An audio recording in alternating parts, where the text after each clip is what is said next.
Saturday mornings in Crestfield Hills always sound the same.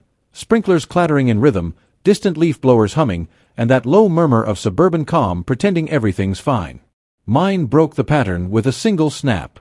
I was sitting at my desk, sipping coffee, checking the new feed from my home security rig, a small network of weather-grade cameras I'd installed around my property.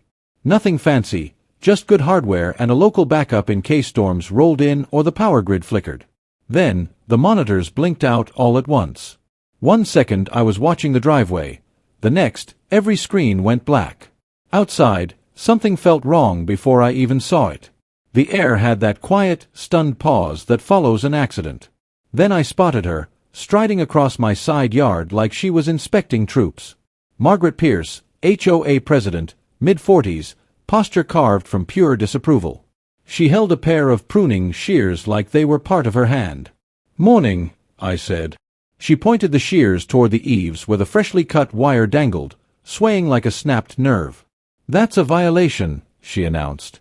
"Unauthorized surveillance equipment." I blinked. "You mean my cameras?" Her chin lifted. "We have privacy guidelines. You were warned. Those are pointed at my property, Margaret." She clicked the shears shut, snick, and smiled without warmth. "This neighborhood has rules," she said. "And I enforce them. There's a special kind of silence when someone crosses a line and knows it." I stared at the cut cable, then at her. "You know cutting security systems can qualify as property damage, right?" Her jaw tightened, but she didn't look away. She turned, brushing past the lilac bushes like she owned the air between us. I went back inside, powered down what was left of the system, and did the quiet thing, documented everything. Photos, timestamps, incident report. You don't win by shouting, you win by recording. By noon, word had already spread. My neighbor Duke ambled over, half laughing. "She's at the pool bragging about cutting your spy cameras," he said. "Claims you were recording everyone's backyards for some website." I laughed too, but it came out flat. Margaret didn't care about facts, only control. And fear, once it gets dressed up as righteousness, travels faster than any truth. 2 days later, the calm of Crestfield Hills shattered again. 3 black SUVs rolled in, moving in perfect sync, the kind of people who practice arriving. Agents stepped out, badges flashed. "Sir," one said politely, "we received a report about tampered security equipment. Mind if we take a look?" I nodded. "Be my guest." When they reached the side yard and saw the severed wire, they exchanged that knowing glance professionals have when the story's already written. Margaret appeared then, curiosity pulling her closer like a leash. "Ma'am," the lead agent asked, "did you interfere with this residence system?" Her face cycled through shock, denial, and that same brittle smile. "Those cameras violated community privacy codes," she said confidently. The agent's reply was calm, flat. "Ma'am, this system is fully permitted under state law. Cutting it is destruction of private property." For a second, I thought she might faint. They didn't arrest her. They didn't need to. The look on her face was punishment enough. But as I watched her retreat, I knew this wasn't over. Margaret Pierce had just decided she was the law, and people like that don't stop when they're wrong. I thought a snipped wire would be the worst of it, but that was just the first cut she'd make. 3 mornings after the agents left, I stepped onto my porch and found a thick stapled packet fluttering against the doorframe. No envelope, no greeting, just bold red text screaming across the top. Emergency Community Privacy Directive. It read like a legal order but looked like something printed in panic. According to the document, my camera setup had been declared a health and safety hazard. There were underlined phrases about radiation exposure and psychological distress caused by constant observation. I laughed out loud halfway through, then took a photo of each page. You can't reason with hysteria, but you can archive it. By lunchtime, the HOA chat thread was in flames. Neighbors were trading rumors like baseball cards. Someone said my cameras were streaming footage to a foreign cloud server. Another swore their baby monitor was picking up my feed. A third claimed my infrared lights were messing with her pacemaker. I started typing a message, something long and rational, starting with "That's not how any of this works." But before I hit send, I stopped. There's no point debating with a mob looking for a villain. That evening, I called Cal, a friend from my volunteer disaster response group, the same guy who'd helped me calibrate the system. He listened quietly as I told him everything, then said what he always says when chaos starts boiling: log everything and breathe. He was right. Every photo, every timestamp, every message, it all mattered. Because Margaret wasn't just spreading gossip, she was building a narrative. One that painted me as the neighborhood threat. By sunset, the next move hit. I pulled into my driveway to find bright orange utility flags stabbed into my lawn like a map drawn by a drunk pirate. They crisscrossed the grass in chaotic lines. A city contractor stood there with a clipboard, shrugging when I asked what was going on. "Got a request from your HOA," he said. "Checking for unauthorized underground lines." My cameras were above ground and perfectly legal. But the point wasn't truth, it was intimidation. Margaret had learned how to weaponize bureaucracy. The following weekend, a sheriff's deputy knocked on my door about a noise complaint. He looked embarrassed before he even spoke. I invited him in, showed him the decibel log from my system. "These cameras don't even make sound," I said. He smiled weakly, closed his notebook, and said, "We'll mark it closed." When I walked him out, Margaret was standing across the street, arms crossed, eyes burning with that righteous satisfaction that only comes from thinking you've cornered someone. I thought that would be the end of it, the moment where logic caught up with madness. But the truth is, Margaret wasn't done trying to make me the villain of her little suburban story. She just moved on to a quieter kind of warfare, the kind that hums beneath the surface and waits until dark to strike. That night, my cameras flickered again, but this time, it wasn't the wire she'd cut. Someone was inside the feed.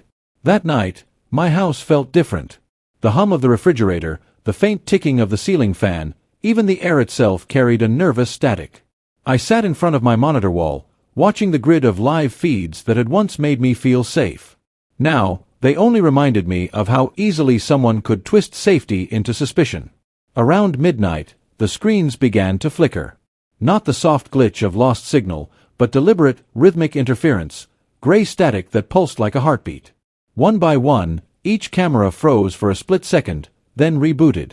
Whoever was doing it knew exactly how to spook me. It wasn't random vandalism anymore. It was precision. The next morning, I ran diagnostics. The interference had an external signature, signal spikes that weren't from my system at all. Someone nearby was jamming the frequency.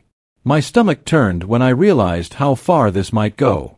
I filed another report, adding screenshots, timestamps, and data logs. This wasn't paranoia, it was proof. By noon, I got a call from one of the investigators who'd visited before. He sounded calm but concerned. "We've seen this before," he said. "Keep your system running as normal. Don't confront anyone. Just let us monitor." That line, "let us monitor," felt almost ironic in a neighborhood that was now accusing me of doing the same thing. By sunset, the black van returned, the same one from before, bristling with antennas like a mechanical porcupine. Agents stepped out, all business. They didn't knock. They went straight to Margaret's property. From my front steps, I watched them unfold a small handheld device that glowed with green and red bands of light. Even from across the street, I could see it. The signal was coming from her house. One of the agents turned, said something I couldn't hear, and pointed to the roofline where a small jammer sat taped under the gutter. It was cheap, unregistered, and illegal. When they disconnected it, the static in my monitors vanished instantly. Margaret stood on her porch, arms folded, defiance masking panic. "You're harassing me," she snapped. One agent stayed calm. "Ma'am, this equipment was found transmitting on restricted frequencies. It's interference, not surveillance." Her voice cracked as she tried to retake control. "I'm protecting my community," she shouted. But no one believed her this time, not even the neighbors watching from behind curtains. They didn't arrest her, they just warned her. But I saw it in her eyes, the humiliation, the fury, the need to turn this defeat into fuel for something worse. For a day or two, the street was quiet again. Too quiet. No gossip, no sideways glances at the mailbox, no whispers at the pool. It was the calm after the first real storm. I almost let myself believe it was over. Then, on the third morning, I walked outside and froze. A plywood sign was hammered into my front lawn. Danger, illegal surveillance site, health hazard. It was painted in red block letters and staked so deep into the ground it would take a crowbar to pull out.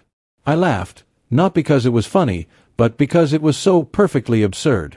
And yet, beneath that laughter was something colder, the realization that Margaret wasn't fighting rules anymore. She was fighting reality itself. I took pictures. I filed another report. But this time, it wasn't about evidence, it was about survival. People like Margaret don't stop when you prove them wrong, they stop when you prove them powerless. And she wasn't ready to accept that yet. The next battle wouldn't be fought in public meetings or message boards, it would come straight to my doorstep, and this time, she wouldn't come alone. When the notice for the special emergency HOA meeting arrived, I already knew what it would be about. The email subject line was all caps and trembling urgency, community safety and illegal surveillance concerns. I could practically hear Margaret typing it, each keystroke fueled by obsession. The meeting was scheduled for Thursday night in the community clubhouse, the same place where we'd once celebrated block parties and bake sales. This time, it felt like a courtroom. When I walked in, the room went quiet. Folding chairs filled every inch of space, neighbors whispering behind coffee cups, eyes flicking between me and the front of the room where Margaret stood under the harsh fluorescent lights like a self-appointed judge. Behind her, a projector screen glowed with slides, charts, graphs, blurry screenshots of my house, all presented like evidence in a trial. "These are not ordinary cameras," Margaret declared, clicking through slides with theatrical pauses. "They have infrared capability, motion tracking, cloud access. These devices are a threat to our privacy." She paced slowly, holding the room with that mix of fear and authority she'd perfected.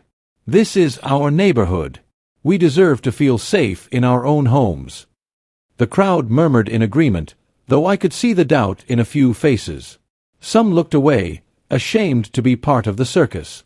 When she waved toward a tall, thin man beside her, our communications consultant, I realized just how far she'd gone. The man clicked to another slide showing a red circle drawn around my property, like a target on a map. "Our data suggests potential network breaches emanating from this address," he said, his tone rehearsed. It sounded technical, official, and completely fabricated. My hands clenched under the table. Every lie landed like a slow punch. When the floor finally opened for comments, I stood up and felt the eyes of the whole neighborhood on me. "My system is fully licensed and legal," I said, keeping my voice even. "It's for weather monitoring and emergency response, not surveillance. The police and state investigators have already verified it." I could feel Margaret watching me, searching for any tremor in my tone. "And for the record," I continued, "the only illegal device found here belonged to someone else, and it wasn't me." The room shifted. A few heads turned toward her. A low whisper rippled through the crowd like static. Margaret's control cracked just a little. Her voice rose an octave, brittle and defensive. "That's not true. He's lying. He's been tampering with evidence." Her consultant closed his laptop and stared at the floor, clearly realizing he'd stepped into the wrong kind of storm. The tension in the room thickened. No one applauded, no one booed, they just watched as her story started to fall apart under its own weight. I didn't show the video I had of her creeping around my fence at 2 in the morning with a tape measure and flashlight. I didn't need to. The silence did more damage than any evidence could. When the meeting finally adjourned, no one spoke to me. But as I walked out, I saw something in the crowd shift. Not sympathy, exactly, but awareness. The kind that comes when people realize the person shouting the loudest might not be the one telling the truth. I thought maybe, finally, this was the turning point. That the worst of it was behind me. But that night, around midnight, the power went out in just one part of the house, the part that fed my security system. When I went outside, the breaker panel was half open, the lock pried clean off. This time, she hadn't cut a wire in daylight. She'd come in the dark, and whoever helped her wasn't afraid of breaking more than rules. The power came back on just after 3 a.m., flickering weakly through the house like a nervous pulse. I hadn't slept since the outage started. I sat in the kitchen, mug in hand, staring through the dark toward the yard. My cameras were rebooting, one after another, but the delay was long enough to make my heart race. Someone had pried open the exterior breaker panel, a small, almost invisible act unless you knew where to look. But I did. And so did the person who did it. It wasn't vandalism. It was a message.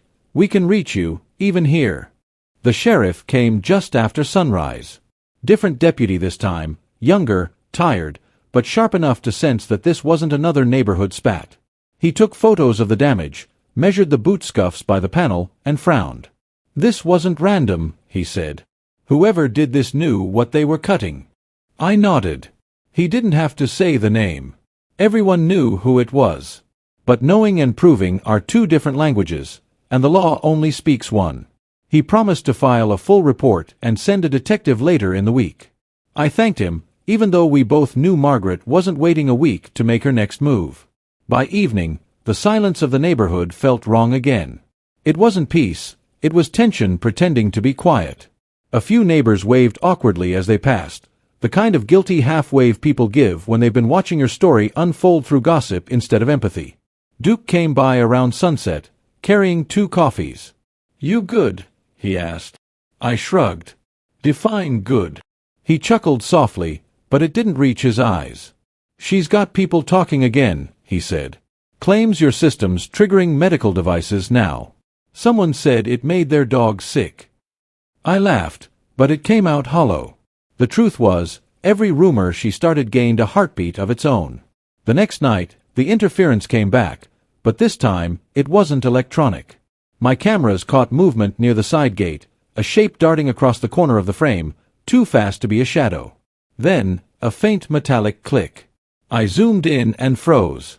The lock on the gate was being undone from the outside. I stayed still, lights off, phone in hand, watching as the shape moved deeper into the yard. There was a glint of metal, cutters, maybe, and a muffled voice. 2 people. I called 911 and the number the investigator had given me, then stayed on the line as I watched the figures move toward the breaker again. Law enforcement arrived like thunder. Flashlights cut through the yard, voices commanded, and for the first time in weeks, I saw fear land somewhere other than my own chest. The 2 figures bolted, stumbling toward the fence. One didn't make it over. The other almost did, until the porch light hit her face. Even in that dim, cold glow, I recognized her instantly. Margaret Pierce. Hair disheveled, eyes wild, clutching the same shears she'd used on my cables weeks before. When the deputies read her rights, she tried to speak over them. "I'm protecting my community," she shouted, her voice cracking. No one answered. The neighborhood was awake by then, doors opening, phones recording, blue lights flashing across every window. From my porch, coffee gone cold in my hand, I watched the same people who'd once believed her now capturing her downfall in high definition. For the first time, I didn't feel angry. Just tired. Some wars don't end with victory. They end when the noise finally stops. But in the glow of those flashing lights, I couldn't shake one thought. Margaret might have been in handcuffs, but the story she'd created was still out there, moving through screens, whispers, and feeds. By morning, the headlines would call her a criminal, but online, she'd already found a new title, The Whistleblower of Crestfield Hills. And that was more dangerous than anything she'd ever done in person. The next morning, the world outside felt both quieter and heavier. The street that had once buzzed with gossip now sat in uneasy silence, blinds drawn halfway, curtains swaying as neighbors peeked out but didn't step forward. By noon, the local news van was parked beside my mailbox, a reporter rehearsing lines while her cameraman adjusted the focus. They asked for a statement, and I kept my answers short and clean: ongoing investigation, licensed equipment, grateful for law enforcement. The clip ran that evening between a story about a pothole and a bake sale, a short burst of normalcy sandwiched between chaos. Watching it, I realized something strange. After months of noise, I finally had nothing left to prove. Still, the fallout didn't end when the flashing lights faded. Margaret's arrest became the talk of the town, not through whispers this time but through posts, screenshots, and threads that multiplied overnight. She was no longer the overzealous HOA president. She'd rebranded herself as a victim. Under a new alias, she filled forums with claims of government overreach, of secret community surveillance networks, and manufactured charges. And somehow, predictably, people believed her. The same voice that had once divided my neighborhood now reached strangers hundreds of miles away. It was surreal watching her trade her garden shears for hashtags, her front porch crusade for a digital one. The federal team returned quietly a week later, this time not for me, not for her house, but for a storage unit registered to a name that didn't exist 6 months ago. Inside, they found more equipment, hard drives, signal amplifiers, printed plans for neighborhood monitoring. Her consultant, the one who'd stood beside her at the meeting, was arrested that afternoon. It turned out he'd been using her obsession to hide his own illegal network, a data scraping setup running right under everyone's noses. The irony didn't escape anyone. Margaret had spent months claiming she was protecting the neighborhood from me, all while harboring the real threat inside her own circle. After that, the air began to settle, like dust after a long storm. People started waving again, small gestures of awkward reconciliation. Duke brought over a six-pack one evening, sat on my porch, and said, "Guess it's finally over." I nodded but didn't answer right away. I'd learned something important through all this. Things don't end neatly just because they should. "She'll post again," I said eventually. Different name, same voice. He shrugged, staring out at the sunset bleeding across the cul-de-sac. "Yeah," he said, "but this time, fewer people will listen." We sat there quietly, watching a pair of hawks spiral up past the water tower, silhouettes against a sky that finally looked calm. Weeks later, the HOA released a statement, brief, bureaucratic, apologetic. It spoke of unfortunate misunderstandings, lessons learned, and the importance of respectful governance. It didn't mention Margaret by name, but it didn't have to. Her house went dark, her accounts disappeared one by one, and the space she once filled with noise became empty. For the first time in months, the neighborhood sounded like itself again. Sprinklers hissed in rhythm. A dog barked.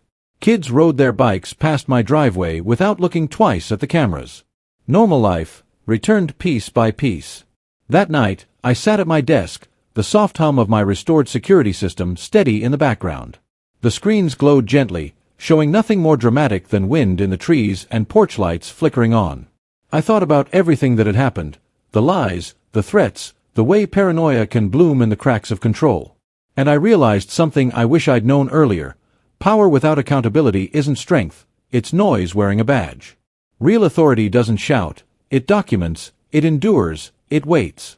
I took one last sip of coffee, opened the system log, and typed a single line, all clear.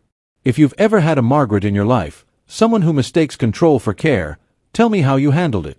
Because sometimes, the quietest victory is just getting your peace back and keeping it that way.